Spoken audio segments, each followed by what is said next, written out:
ஆனால் இந்த ஜாக்கெட் இருக்குல்ல, இந்த ஜாக்கெட்டில் வந்து IXONங்கிற பிராண்டுங்க.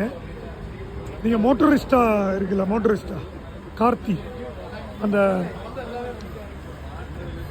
ஐயப்பன் கோவில் இருக்குல்ல, கோயம்புத்தூர் ஐயப்பன் கோவில் சித்தாபுதூர் பக்கத்தில் ஒரு கடை இருக்குல்ல, அங்கே இஸ் ஆத்தரைஸ் டீலர். அங்கே போனீங்கன்னா கிடைக்கும். யார் இந்த மோட்டரிஸ்டான்னு கேட்குறீங்களா? இவர் தான் இந்த மோட்டரிஸ்ட்.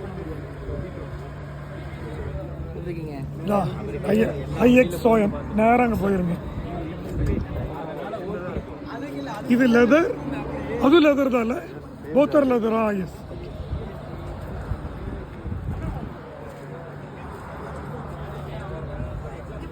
போத்தர் லெதர். ப்ரைஸா? இதுதான் நான் கேட்டேன். சூப்பர் பைக் வாங்குறவங்களுக்கு please invest in riding gears. இது வந்து டைனிஸோட ஆஃப் ரேட்டில் கிடைக்கும். மோட்டரிஸ்டாக போங்க, சித்தாபுதூர் ஐயப்பன் கோவில் பக்கத்தில் 2 ஷோரூம் இருக்குது, அங்கே போங்க, டிஸ்கவுண்ட்டும் கொடுப்பாரு. இது மட்டும் வாங்கின பார்த்தாது. see the protections he is using. பார்த்தீங்களா? இதுதான் ஸ்பைன் கார்டு, டைனிஸோடது இருக்குது, வேறு பிராண்ட் இருக்குது. அவர்கிட்ட கேளுங்க, அவர் ரெக்கமெண்ட் பண்ணுவார். இதை மஸ்ட். ஏன்னா if you have a fall, the most protected part should be spine, இல்லையா?